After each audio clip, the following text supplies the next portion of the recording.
The election of Hungary's new Prime Minister has pleased the European Union, wound up Vladimir Putin, and made Donald Trump look just a wee bit silly. And this is why. Hi everyone, Neil Patterson here, host of This Is Why. And look, straight off the bat, I will admit that Hungarian elections are not necessarily always global news. But this one was just a wee bit different.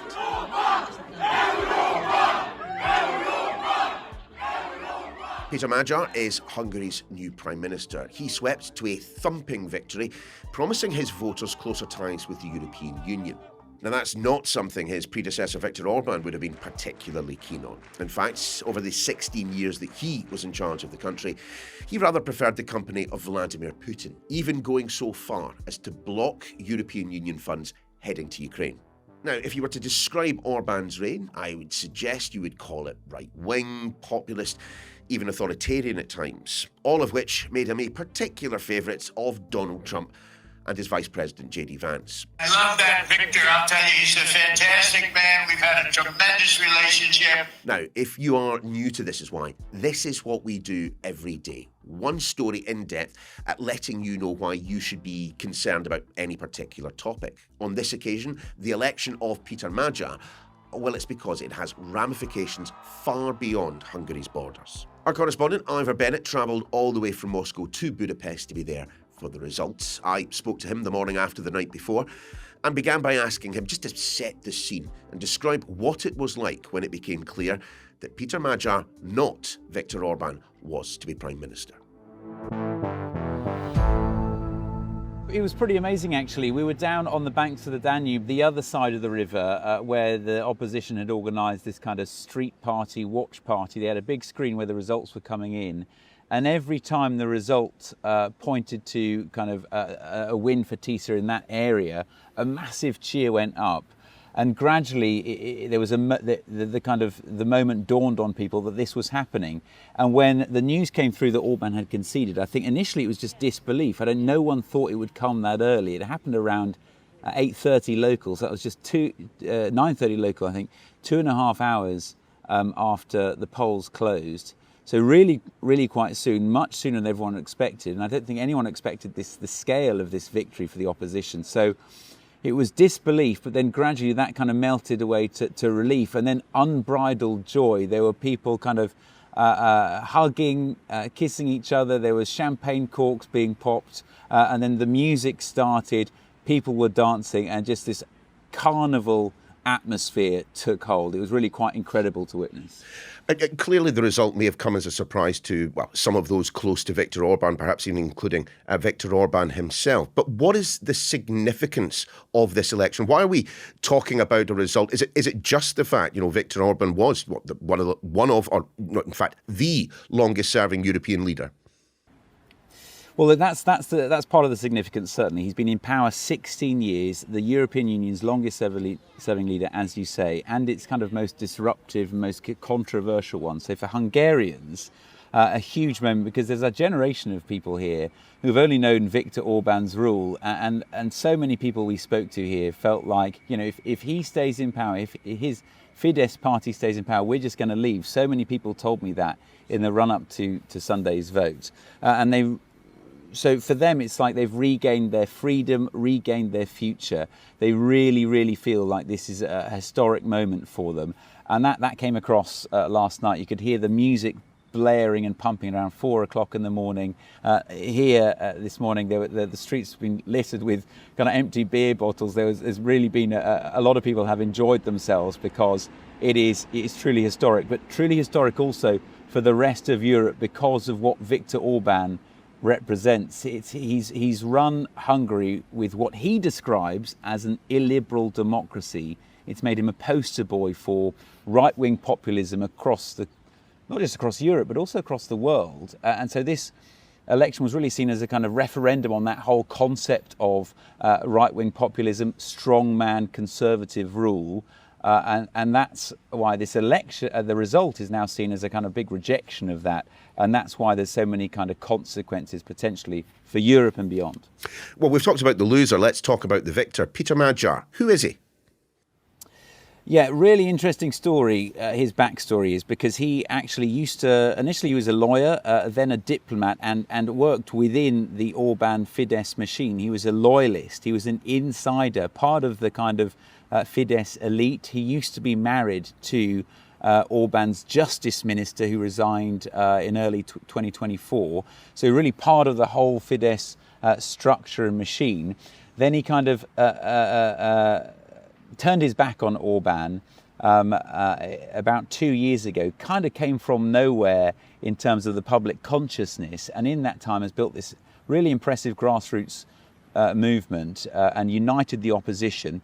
He is still a conservative, he's still right of centre, he opposes things like the EU's quotas on migration. He's going to keep that big controversial border fence that Orban constructed over the last decade. But that's kind of where the similarities end.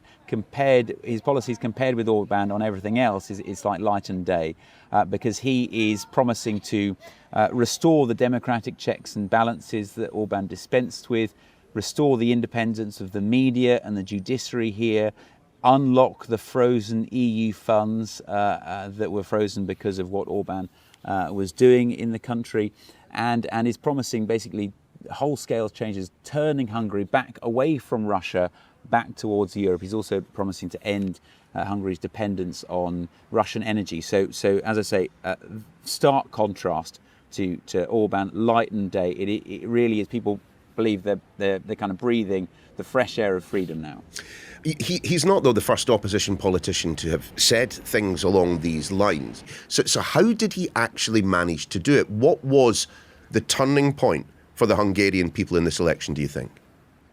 I think there's a combination of factors, clearly. I think the economy was a major factor at play here in delivering this result, because for the last 3 years, growth has been stagnating, costs have been rising, cost of living has been rising, living standards have been falling, wages in Hungary are the third lowest in the EU. And all the kind of corruption and cronyism that Orban has been accused of ruling by over the last decade and a half, that was kind of seen as maybe not acceptable, but almost allowable by a lot of people here, particularly in Orban's rural heartlands in previous elections, because the economy was working for them. But now that it's not, they're starting to see the cost of Orban's rule. So there's public services are failing here, healthcare is deteriorating, a lot of medical professionals have left, there's long waits for medical procedures, transport, education, all of that is the standards are falling, and people therefore have kind of had enough, and that's what so many people said to us at polling stations yesterday, at the various rallies that we went to in the run-up to this election. So that's one thing. They wanted change, and then the other factor is Peter Magyar really represented that change.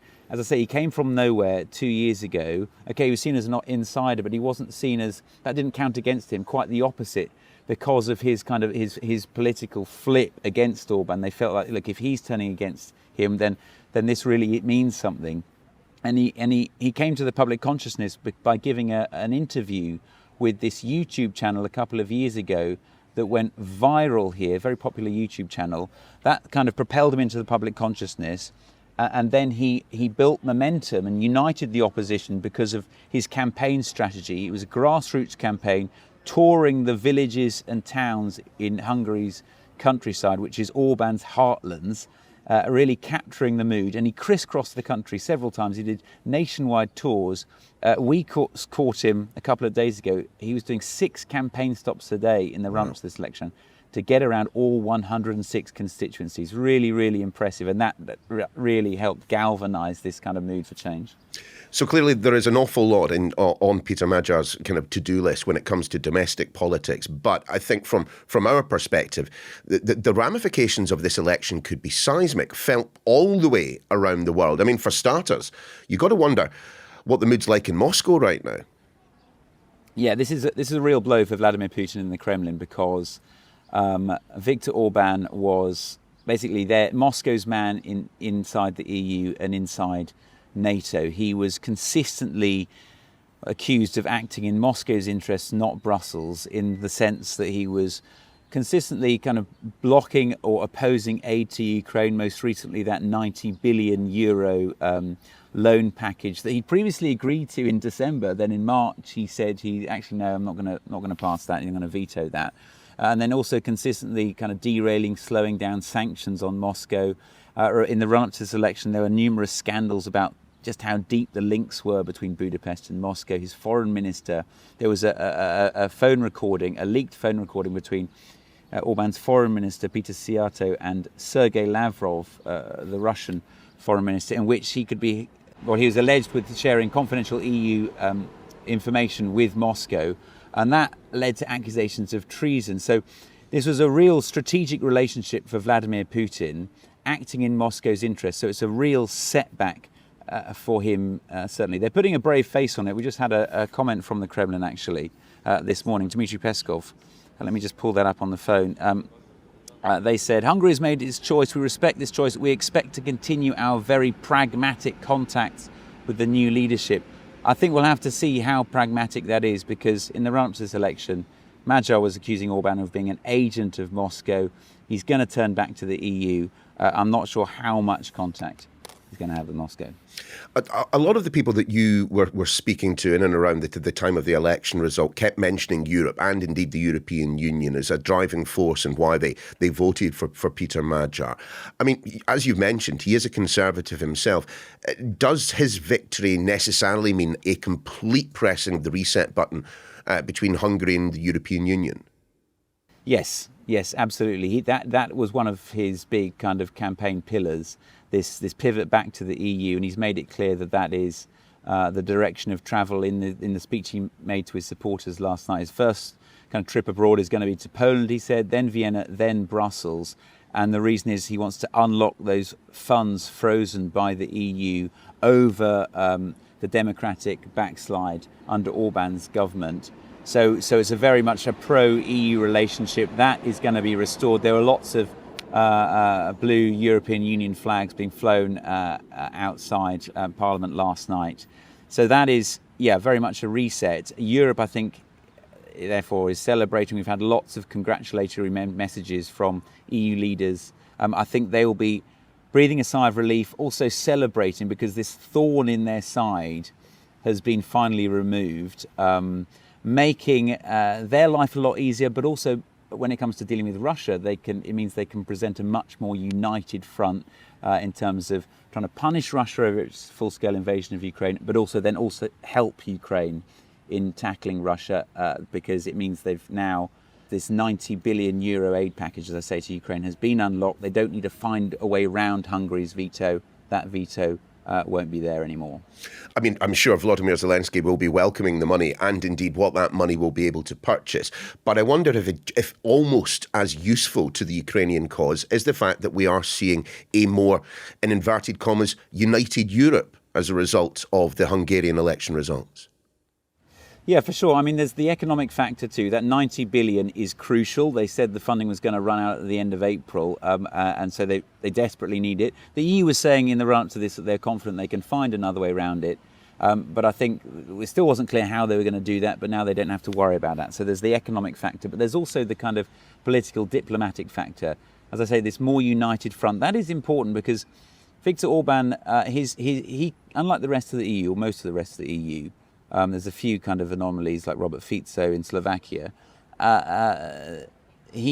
Orban continued to meet with Vladimir Putin, kind of giving a diplomatic two fingers up to Brussels despite the Kremlin's invasion. He continued to buy Russian oil and gas despite the rest of the EU trying to wean itself off it.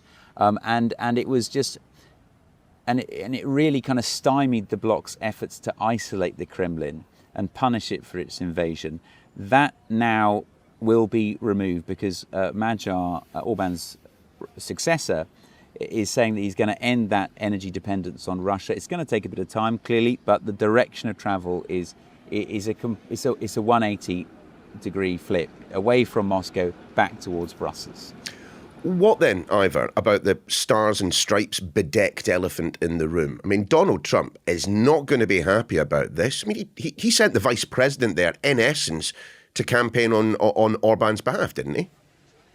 He did. Last week, J.D. Vance flew in here on Tuesday. He was here for 2 days. He went to a rally where he railed against what he claimed was election interference by the EU while stood beside Viktor Orban saying, we've got to get this guy elected. Yeah, so not a great look for Donald Trump, backing a losing candidate, clearly. And I think for him, a real ideological setback. This Viktor Orban is kind of seen as an icon of right-wing populism, of national conservatism, the promotion and defence of Christian values. That's what J.D. Vance was going on about here. He said they had moral cooperation.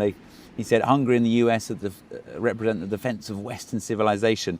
Now that he's been toppled here, that is a real blow for the Trump administration. It's going to colour his relations with the EU as well, because like kind of Putin, it was his guy inside the EU, and that's made that relationship very different now for the Trump administration. Yeah, and I think he will be pretty unhappy, to say the least. Do you think this is a one-off? Do you think Hungary is just a case in and of itself? Or are perhaps electorates across Europe, maybe even around the world, starting to get a bit tired of the strongman populist figure?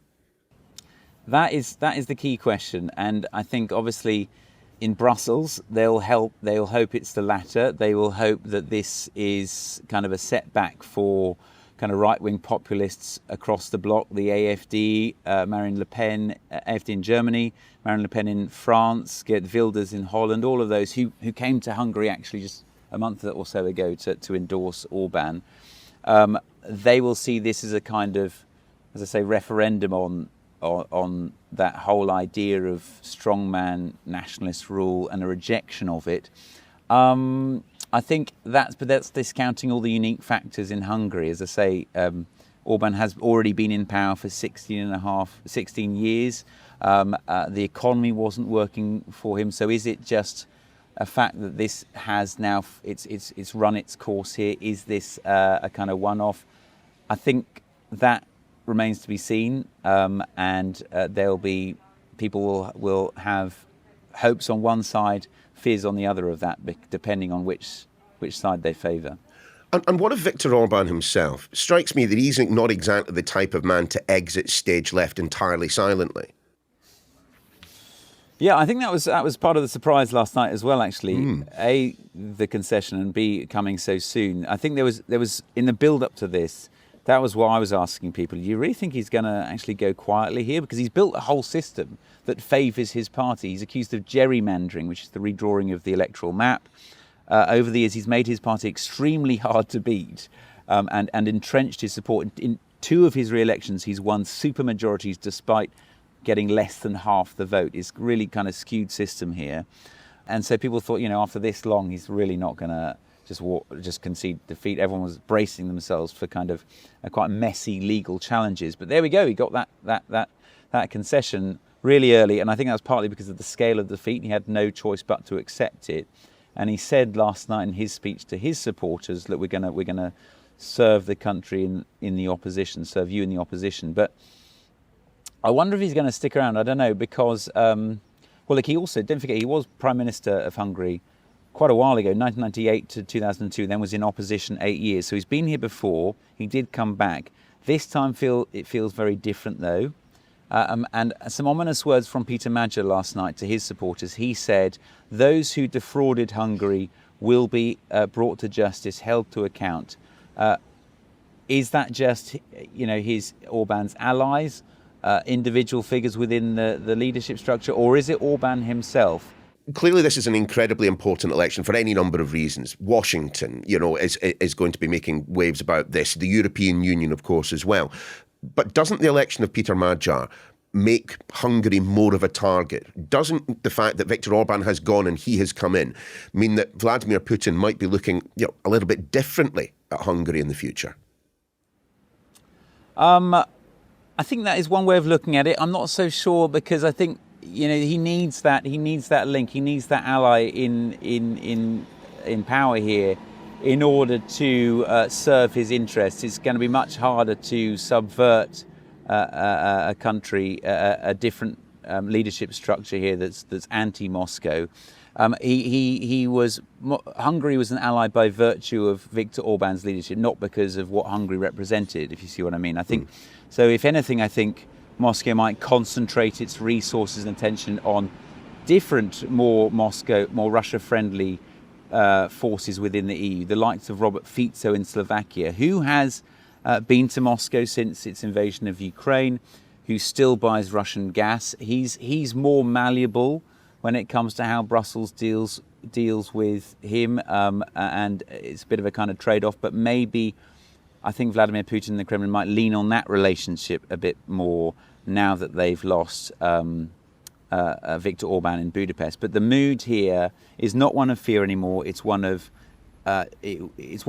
joy, unbridled joy. And I think the mood has been summed up by this video that is going viral on social media here. It is showing the man who's widely tipped to be Hungary's next health minister on stage last night at the kind of victory party. He's busting some really incredible moves. He's doing the air guitar, he's doing the body popping, and that just really sums up the mood. He's in his suit, but he's just letting rip, and it's such an emotional moment and a real incredible moment to witness, actually. I'll keep my fingers crossed that no similar video exists of you and the team, Ivor. I'm sure you were a model of professionalism on the night itself. Thanks very much indeed. Now that's your lot for today. If you are new to This Is Why and you like what you've been seeing, do make sure to give the podcast a follow. That will mean that every evening you will get everything you need to know on your devices about one topic making headlines. And look, if you have any ideas for things we should be covering in the future or any comments on what you've just listened to, you can get in touch with me directly. Email me, why@sky.uk. We're back again tomorrow.